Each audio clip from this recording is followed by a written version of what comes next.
Sanju ni Sanamari Sanju. Sanju. Sanju.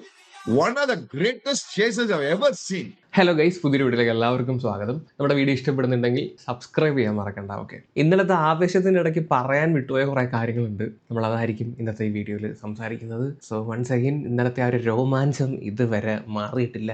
ഉറങ്ങാൻ പറ്റിയിട്ടുണ്ടായിരുന്നില്ല. ഉറക്കത്തിൽ പോലും ഇതൊക്കെയാണ് മൈൻഡിലോട്ട് വരുന്നത്. ഇന്നലത്തെ ആ ഒരു ഹാങ് ഓവർ സ്റ്റിൽ ഉറക്കം എണീറ്റിട്ടും എനിക്ക് ആ ഒരു ഹാങ് ഓവർ മാറിയിട്ടില്ല എന്നുള്ളതാണ്. അത്രയും ഒരു സന്തോഷം തന്ന ഒരു മാച്ച് ഉണ്ടായിട്ടില്ല.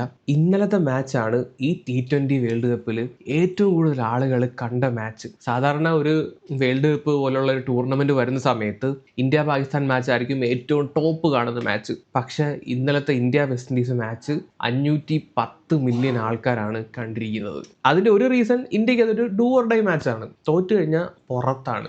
രണ്ടാമത്തെ റീസൺ സഞ്ജു ആണ്. സഞ്ജുവിൻ്റെ ഫാൻ ബേസ് ഭയങ്കരമാണ്. അത് മലയാളികൾ മാത്രമല്ല, ഓൾ ഇന്ത്യ എടുത്ത് നോക്കുവാണെങ്കിലും സഞ്ജുവിൻ്റെ ഫാൻ ബേസ് ബാക്കി എല്ലാവരെക്കാളും മുകളിൽ നിൽക്കും. പക്ഷെ ഇന്നലത്തെ ഒരു മാച്ച് അത് ഭയങ്കര ഇമോഷണൽ ആയിരുന്നു. എല്ലാവർക്കും ആ കളി കണ്ടുകൊണ്ടിരിക്കുന്ന ആളുകൾക്ക് ഭയങ്കരമായിട്ട് നെഞ്ചി തറച്ചു കയറിയ ഒരു മാച്ചാണ്. നമ്മൾ ഈ ചവിട്ടി താക്കുന്നവൻ കയറി വരുമ്പോൾ ഒരു അഡ്രിനാലിൻ റഷ് ഉണ്ടല്ലോ, അതാണ് ഇന്നലെ ആ കളി കണ്ടോട്ട് നമുക്ക് കിട്ടിയത് ഓരോരുത്തർക്കും. ഇനി ഫിനിക്സ് പക്ഷി എന്നുള്ളത് വെട്ടിയിട്ട് സഞ്ജു സാംസൺ എന്ന് ഇടേണ്ട അവസ്ഥയാണ്. കാര്യം ഫിനിക്സ് പക്ഷി പോലും ഇങ്ങനെ ഉയർത്തെഴുന്നേറ്റ് കാണത്തില്ല. അതുപോലെ ഒരു മാച്ച് നമുക്ക് വേണമെങ്കിൽ ഒരു ലിവിങ് എക്സാമ്പിൾ ആയിട്ട് പുള്ളിയെ കൂട്ടാം. ഇനി തൊട്ട് ചവിട്ടി താഴ്ത്തിക്കോ, എത്ര വേണമെങ്കിലും ചവിട്ടി താഴ്ത്തിക്കോ, ഞാൻ പുഞ്ചിരിച്ച് തന്നെ നിൽക്കും. പക്ഷെ എൻ്റെ ഒരു സമയം വരും, അന്ന് ഞാൻ കയറി വരും. അന്ന് വിമർശിച്ചവർക്കും പുച്ഛിച്ചവർക്കും കളിയാക്കിയവർക്കും ഒക്കെ മറുപടി കൊടുക്കും എന്ന് ബാറ്റ് കൊണ്ട് എഴുതി കാണിക്കുന്ന ഒരു മാച്ച്. അതിൻ്റെ ആ കളിക്ക് ശേഷം പുള്ളിയുടെ ആ ഒരു സെലിബ്രേഷനും ഭയങ്കര ഇമോഷണലാണ്. ഡ്രസ്സിംഗ് റൂമിൽ പോയിട്ട് ബാറ്റിന് ഉമ്മ വെക്കുന്നു, മുട്ടുകുത്തി ഇന്ന് പ്രാർത്ഥിക്കുന്നു. ലിറ്ററലി പുള്ളി കരഞ്ഞെന്ന് തോന്നുന്നു.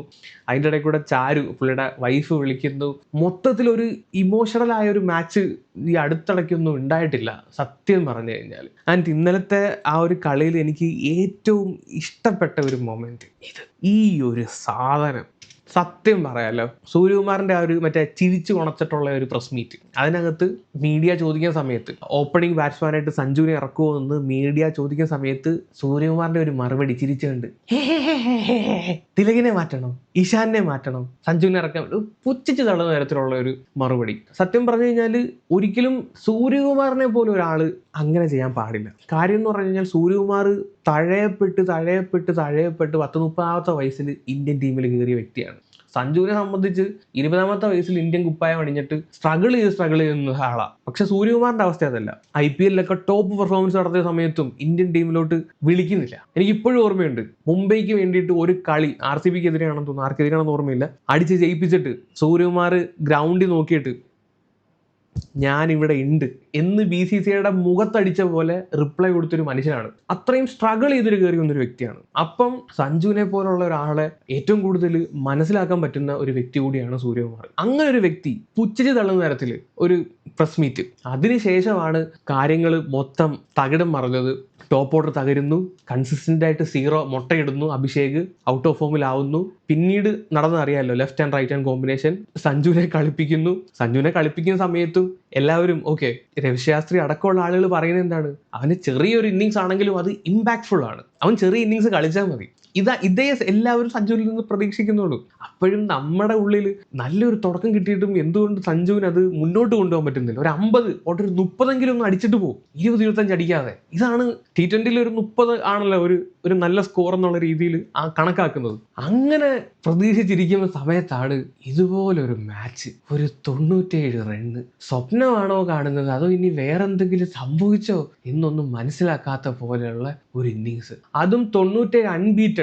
കളി തുടക്കം തൊട്ട് ഒടുക്കം വരെ അടിച്ച് ജയിപ്പിച്ചിട്ടാണ് ക്രീസ് വിടുന്നത്. അങ്ങനത്തെ ഒരു മാച്ച്, ഡ്രീം മാച്ച്. ഇനി എത്ര കളി ഇനി സഞ്ജു അടിച്ച് ജയിപ്പിച്ചാലും ഈ ഒരു മാച്ചിന്റെ താഴെ വരുത്തുള്ളൂ. ഇനി എത്ര സെഞ്ചുറി അടിച്ചാലും ഈ 97ന്റെ താഴെ വരുത്തുള്ളൂ. ഈ 97 നമ്മുടെ ഇന്ത്യൻ ക്രിക്കറ്റ് ടീമും തമ്മിൽ ചെറിയൊരു ബന്ധമുണ്ടെന്ന് തോന്നുന്നു. ഇന്ത്യ 2011 വേൾഡ് കപ്പ് കിട്ടുന്ന സമയത്ത് ഒരു 97 റൺ അടിച്ചിട്ടുണ്ടായിരുന്നു ഇന്ത്യയുടെ ഇപ്പോഴത്തെ കോച്ച്.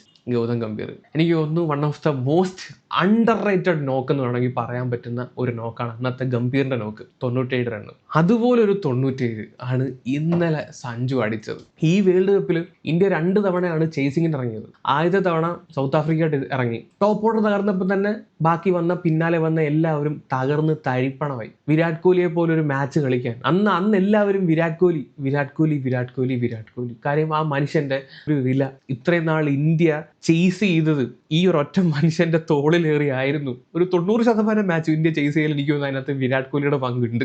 ആ ഒരു മനുഷ്യന്റെ വില അന്നാണ് അറിഞ്ഞത്. സെയിം സിറ്റുവേഷൻ, സൗത്ത് ആഫ്രിക്കയുടെ കൂടെ ഇന്ത്യ തകർന്നു 30-31-4 എന്നുള്ള രീതിയിൽ തകർന്ന സമയത്ത് വിരാട് കോഹ്ലിയെ പോലെ ഒരു പ്ലെയർ അവിടെ ഇല്ലാതിരുന്നു. പാകിസ്ഥാനെതിരെ കഴിഞ്ഞ വട്ടം സെയിം തകർന്നു നിന്ന സമയത്താണ് വിരാട് കോഹ്ലി ഒരു പ്രതീക്ഷയില്ലാത്തടത്ത് നിന്ന് ആ കളി അടിച്ച് ജയിപ്പിച്ചത്. അതുപോലൊരു match winning innings Virat Kohli പോയതിനു ശേഷം നമ്മൾ വിചാരിച്ചില്ല ഇങ്ങനൊരു കളി കളിക്കുമെന്ന്. അത് വിരാട് കോഹ്ലിയുടെ പ്ലേയും സഞ്ജുവിന്റെ കളിയും തമ്മിൽ ഭയങ്കര വ്യത്യാസമുണ്ട്, കമ്പയർ ചെയ്യാനേ പറ്റില്ല.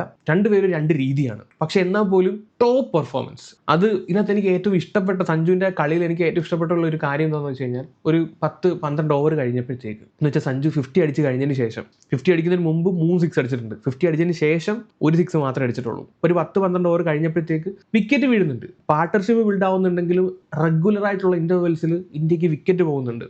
ആ സമയത്ത് സഞ്ജു കാണിച്ച ഒരു മെച്യൂരിറ്റി ഉണ്ട്. ഒരൊറ്റ ഷോട്ട് പോലും ലാസ്റ്റ് ഓവറിൽ ആ 6 അടിക്കുന്ന ഷോട്ടിന് മുമ്പ് ഒരൊറ്റ ഷോട്ട് പോലും ഏരിയൽ ഷോട്ട് കളിച്ചിട്ടില്ല. എല്ലാം സ്ട്രൈക്ക് റൊട്ടേറ്റ് ചെയ്യുക, സിംഗിൾ ഇടുക, ഡബിൾ ഓടുക, റിസ്ക് ഫ്രീ ആയിട്ട് ബൗണ്ടറീസ് കണ്ടെത്തുക. 12 ബൗണ്ടറീസ് മൊത്തത്തിൽ, 4 സിക്സ്. ആൻഡ് ലാസ്റ്റ് ഓവർ വന്ന സമയത്താണ് 6 ബോൾ 7 റണ്ണ് എന്നുള്ള നിലയിൽ നിൽക്കുമ്പോഴാണ് 6 അടിച്ച് അവിടുത്തെ പ്രഷർ മാറ്റി സ്കോർ സമനിലയാക്കുന്നു.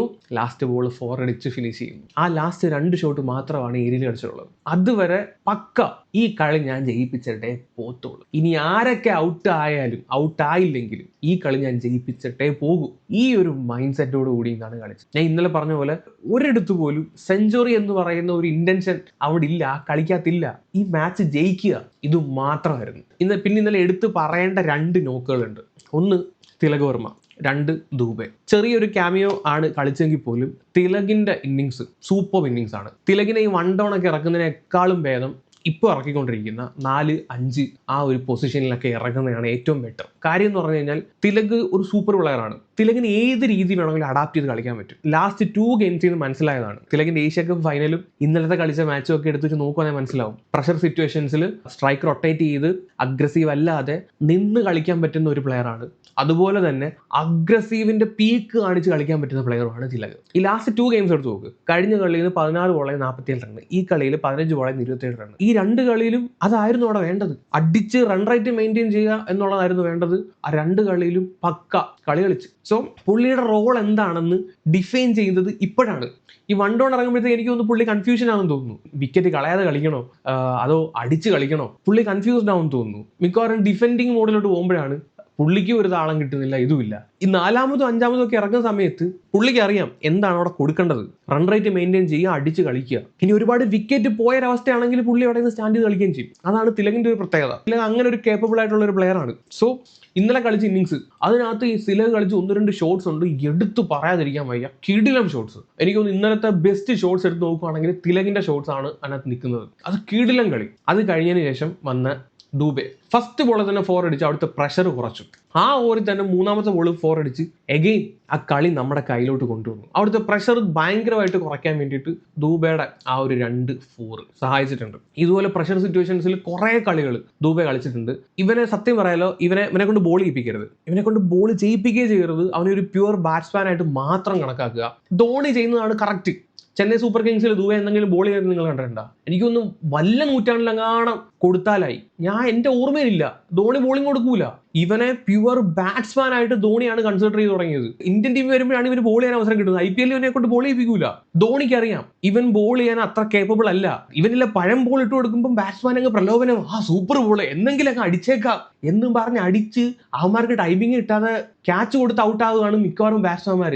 അല്ലാതെ ഡൂബെ എറിയുന്ന ഒരു യോർക്കർ ബോളോ അല്ലെങ്കിൽ ഒരു ഷോർട്ട് ബോളോ കളിച്ചിട്ട് ബാറ്റ്സ്മാൻമാർ ഔട്ട് ആവാറില്ല. സത്യം പറഞ്ഞാൽ ഡൂബെക്ക് ബോളിംഗ് സ്കില്ല് ഭയങ്കര കുറവാണ്. അവനൊരു പ്യൂർ ബാറ്റ്സ്മാനാണ്. അവൻ അങ്ങനെ ട്രീറ്റ് ചെയ്യുന്നതാണ് നല്ലത്. അതുപോലെ നല്ല രീതിയിൽ പ്രഷർ സിറ്റുവേഷൻ ഹാൻഡിൽ ചെയ്യാൻ ദുബൈക്ക് കഴിവുണ്ട്.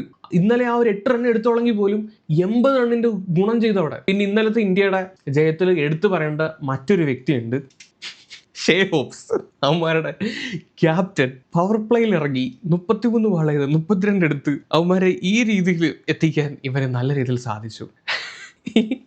വെസ്റ്റ് ഇൻഡീസിലെ ഇന്ത്യൻ സ്പൈ ആണെന്നൊക്കെയാണ് ഇപ്പൊ ഇവനെ കൊണ്ട് ട്രോള് വരുന്നത്. ഷേ ഹോപ്സ് നല്ലൊരു ബാറ്റ്സ്മാനാണ്, അടിപൊളി ബാറ്റ്സ്മാനാണ്. ഇന്നലെ നമ്മുടെ പ്രാർത്ഥന കൊണ്ടായിരിക്കണം ഇവൻ ഇങ്ങനത്തെ ഒരു കളി കളിച്ചത്. സാധാരണ വെസ്റ്റ് ഇൻഡീസ് ആണ് ഇതുപോലത്തെയൊക്കെയുള്ള കൊട്ട് കളി കളിക്കുന്നത്. അവൻ ഇന്നലെ നല്ല രീതിയിൽ ഒരു 160 സ്ട്രൈക്ക് റേറ്റിൽ 24 ബോളെ 40 റൺ അടിച്ച് കൂടെ ഇന്ന് ഇവൻ ഞൊട്ടി 31 ബോളെ 32. നല്ലൊരു തുടക്കം കൊടുത്തെങ്കിലും ഈ 33 ബോളിനകത്തൊരു 10 ബോളും കൂടെ ഈ പവലിനോ ഷെപ്പേഡിനോ ആർക്കെങ്കിലും കിട്ടിയിരുന്നെങ്കിൽ കളിയുടെ ഗതി ഒന്നും കൂടെ മാറിയേനെ. ആൻഡ് ഇന്നലത്തെ സഞ്ജുവിനെ നോക്ക്, highest score for India while chasing in A T20 world cup. ഞാൻ ഇന്നലെ പറഞ്ഞിട്ടുണ്ടായിരുന്നു, T20 വേൾഡ് കപ്പിൽ ചേസ് ചെയ്യുമ്പോൾ ഉള്ള ഏറ്റവും ഹയസ്റ്റ് സ്കോറാണ് ഇന്നലെ സഞ്ജു നേടിയത്. അതിന് മുമ്പുള്ള 2 സ്കോറും the king Kohli. Against Australia 2016 82 run, 2022 പാകിസ്ഥാനെതിരെ 82 റണ്ണ്. ഈ 82 റണ്ണ് അത് മറക്കൂല. അതുപോലെ ഇന്നലെ ഒരുപാട് പേര് സഞ്ജുവിന് ആശംസകൾ അറിയിക്കുകയുണ്ടായി. നമ്മുടെ മമ്മൂക്ക സഞ്ജുവിന്റെ ഫോട്ടോ ഇട്ടു, ലാലേട്ടൻ ഇങ്ങനെ ഫേസ്ബുക്കിൽ പോസ്റ്റ് ചെയ്തിട്ടുണ്ടായിരുന്നു. പിന്നെ കളി കണ്ടില്ലല്ലോ നമ്മുടെ പിണുമോൻ സഞ്ജുവിന് വേണ്ടിയിട്ട് ഫേസ്ബുക്കിൽ പോസ്റ്റ് ഇട്ടു. അങ്ങനെ ഒരുപാട് പേര്. ഇന്ത്യൻ ക്രിക്കറ്റേഴ്സിന്റെ കാര്യം നോക്കുകയാണെങ്കിൽ യുവരാജ്, ആകാശ് ചോപ്ര, മുഹമ്മദ് കൈഫ്, സച്ചിൻ ടെണ്ടുൽക്കർ, ഇർഫാൻ പത്താൻ, വസീം ജാഫർ, ഇവരെല്ലാവരും ട്വീറ്റ് ചെയ്തിട്ടുണ്ടായിരുന്നു. കൈഫ്, ഇർഫാൻ പത്താൻ, DK ഇവരൊക്കെ വീഡിയോ തന്നെ ഇറക്കി. ഭയങ്കര സപ്പോർട്ടാണ് കേട്ടോ ഇവരൊക്കെ സഞ്ജുവിന് കൊടുക്കുന്നത്. അത് എടുത്തു പറയേണ്ടതാണ്. DKക്ക് ഇന്നലെ കമന്റ് ബോക്സിൽ തൂക്കിയടിയായിരുന്നു. കൈഫിന്റെ ഫേസ്ബുക്കിൽ നിന്നാണ് ഇങ്ങനെ ഒരു പോസ്റ്റ് ചെയ്യാൻ. ഇവൻ ഏത് ഊളയാണോ എന്തോ. അയ്യോ സഞ്ജു എന്തൊരു ക്രൂരനാണ്. വിന്നിംഗ് റണ്ണ് നേടിയതിനു ശേഷം സഞ്ജു ബാറ്റും ഹെൽമെറ്റും വലിച്ചെറിയുന്ന കോപ്രായമൊക്കെ ഓറയാണെന്ന് കരുതുന്നവരോട് പുച്ഛം. ഇതൊരുമാതിരി ആ റണ്ണ് നേടാൻ ഭാഗമായ തൻ്റെ ആയുധങ്ങളോട് റെസ്പെക്റ്റ് ഇല്ലായ്മ കാണിച്ചതുപോലെയാണ്. ഒരിക്കലും ഹംബിളായ സഞ്ജുവിൽ നിന്ന് ഇത് പ്രതീക്ഷിക്കുന്നില്ല. നിനക്കൊക്കെ എന്ത് സുഖമാണ് അതിനകത്ത് നിന്ന് കിട്ടുന്നത്. ആ ഹെൽമെറ്റും ബാറ്റും അങ്ങോട്ട് മാറ്റിയിട്ടിട്ട് പുള്ളി പ്രാർത്ഥിച്ച് ദൈവത്തിനോട് നന്ദി പറഞ്ഞ ഒരു രീതിയുണ്ട്. അതിനകത്ത് കൊണ്ടൊരു മതസൗഹാർദ്ദം. ഇങ്ങനെ ചെയ്തു, പിന്നെ കുരിശു വരച്ചു, പിന്നെ തൊഴുതു. 3 മതങ്ങളെ അവിടെ സ്മരിച്ചു. പിന്നെ ഓരോ കളി കഴിയുമ്പോഴും ഈ ഫേസ്ബുക്കിനകത്ത് ഫാൻ ഫൈറ്റുകൾ നടക്കാറുണ്ട്. ഇതുവരെ സഞ്ജുവിനെ പച്ചയ്ക്ക് അപരാധിച്ചുകൊണ്ടിരുന്ന ടീംസ് വരെ ഇന്നലെ മാപ്പ് പറഞ്ഞ ദിവസമായിരുന്നു. ശില്പ KP എന്ന് പറയുന്ന ഒരു അക്കൗണ്ട് ഉണ്ട് ഫേസ്ബുക്കിൽ കേട്ടോ. അതിനകത്ത് ഇല്ല 15 ബോൾ 24 റൺ എടുത്ത സമയത്ത് വന്ന പോസ്റ്റാണ്. എത്ര വിരമിക്കൽ മാച്ചാണ് കിട്ടുന്നത്, 15 ബോൾ 24. ഇനിയും ഇത് ഗോട്ട് ഇന്നിങ്സ് ആക്കും ഇങ്ങരുടെ ഫാൻസ് കോമാളികൾ എന്നും പറഞ്ഞിട്ട് ചേച്ചി പോസ്റ്റ് ഇട്ടു.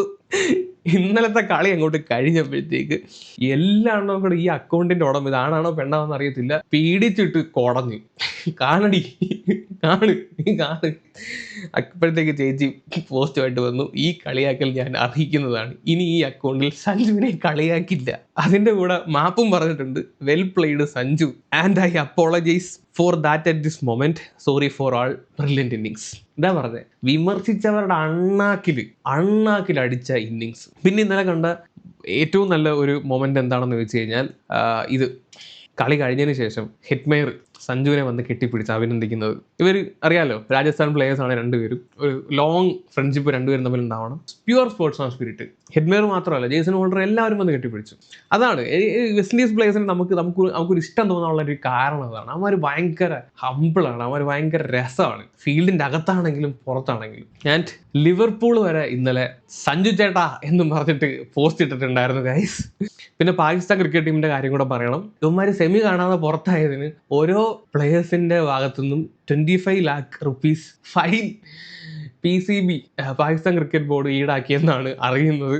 ആൻഡ് അഹമ്മദ് ഷഹസാദിന്റെ ഇന്നലത്തെ ഒരു video, rest in peace Pak cricket. Ahmed ഷഹസാദും മുഹമ്മദ് അമീറും തമ്മിൽ ഭയങ്കര ഒരു ഫ്രണ്ട്ലി അടി ഇവന്മാരുടെ ഒരു സ്പോർട്സ് ഷോയിൽ നടന്നിട്ടുണ്ടായിരുന്നു. വെസ്റ്റ് ഇൻഡീസ് ഇന്ത്യ മാച്ചിന് മുമ്പ് അമീർ പറഞ്ഞ പ്രവചനങ്ങളെല്ലാം ഇതുവരെ ശരിയായിട്ട് വന്നുകൊണ്ടിരിക്കുകയാണ്. അഭിഷേകിനെ പറ്റി പറഞ്ഞതൊക്കെ ആദ്യം ട്രോൾ മേടിച്ചു കൂട്ടിയെങ്കിലും പിന്നീട് ഇവൻ തുടർച്ചയായിട്ട് മുട്ടയിട്ടപ്പോഴും ബാറ്റിനകത്ത് കൊള്ളാത്ത ഇന്നിങ്സ് കളിച്ച സമയത്തും ഒക്കെ അമീർ പറഞ്ഞ എല്ലാവരും ശരിവെച്ചു. പക്ഷെ ഇന്നലെ പുള്ളിയുടെ പ്രവചനം തെറ്റിപ്പോയി.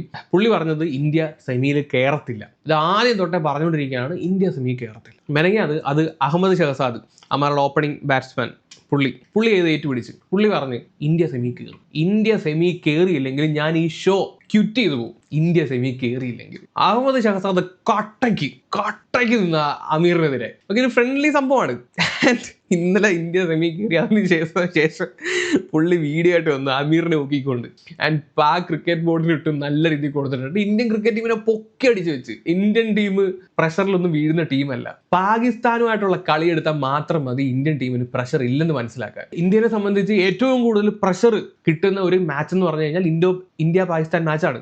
ആ മാച്ച് വരെ ഒരു കഴിഞ്ഞ വട്ടം ജയിച്ചത് നിങ്ങൾ കണ്ടില്ലേ? എന്തെങ്കിലും പ്രഷർ ഉണ്ടായിരുന്നോ? ഒരു സാധാരണ ടീമിനെ തോപ്പിക്കുന്ന പോലെ അവർ വലുതായിട്ട് ആഹ്ലാദമില്ല, അറമാദിക്കലില്ല, ഒന്നുമില്ല. ഒരു സാധാരണ ടീമിനെ തോപ്പിക്കുന്ന പോലെ വന്ന് തോപ്പിച്ചിട്ട് പോയി. അതാ പറഞ്ഞത്, ഇന്ത്യൻ ടീം ഭയങ്കര പ്രിപ്പയർഡ് ആണ്. അവർ പെട്ടെന്നൊന്നും അങ്ങനെ പ്രഷർ സിറ്റുവേഷനിൽ അടിമപ്പെടുന്ന ടീമല്ല. ഇങ്ങനെയൊക്കെ പറഞ്ഞ് പൊക്കി അടിച്ച് വെച്ചേക്കുമായിരുന്നു അഹമ്മദ് ഷഹസാദ് ഇന്നലെ. സത്യം പറഞ്ഞു കഴിഞ്ഞാൽ ഈ ഒരു യുദ്ധമൊന്നും ഇല്ലെങ്കിൽ ഭയങ്കര ഫ്രണ്ട്ലി ആയിട്ട് പോകേണ്ട രണ്ട് രാജ്യങ്ങളാണ്, പ്രത്യേകിച്ച് ക്രിക്കറ്റിനകത്തെങ്കിലും. ഇന്ത്യയുടെ ബാറ്റിംഗ് ഇഷ്ടപ്പെടുന്ന അല്ലെങ്കിൽ ഇന്ത്യൻ പ്ലേയേഴ്സിനോട് ഇത്ര ബഹുമാനം കാണിക്കുന്ന ഒരുപാട് ക്രിക്കറ്റേഴ്സ് പാകിസ്ഥാൻ ക്രിക്കറ്റിലുണ്ട്, സീരിയസ്ലി ഉണ്ട്. ഈ മുഹമ്മദ് ആമീർ ഒക്കെ ഇപ്പൊ ഇന്ത്യക്ക് എഗ്നിസ്റ്റ് പറഞ്ഞെങ്കിൽ പോലും പുള്ളിയൊക്കെ ഭയങ്കരമായിട്ട് ഇന്ത്യ സപ്പോർട്ട് ചെയ്യാൻ സംസാരിച്ചിട്ടുണ്ട്. വിരാട് കോഹ്ലിയൊക്കെ ഭയങ്കരമായിട്ട് പ്രൈസ് ചെയ്ത് സംസാരിച്ചിട്ടുള്ള മനുഷ്യനാണ്. അപ്പൊ ഇങ്ങനെ കുറെ കാര്യങ്ങൾ ഇന്നലെ നടന്നിട്ടുണ്ടായിരുന്നു. DKയുടെ വീഡിയോയും കൂടെ ഞാനൊന്ന് വെക്കാം. ഇന്നലെ കളി കഴിഞ്ഞതിന് ശേഷം DK സംസാരിച്ചത്. Dinesh Karthik. All the Sanju Samson fans in the house, stand up!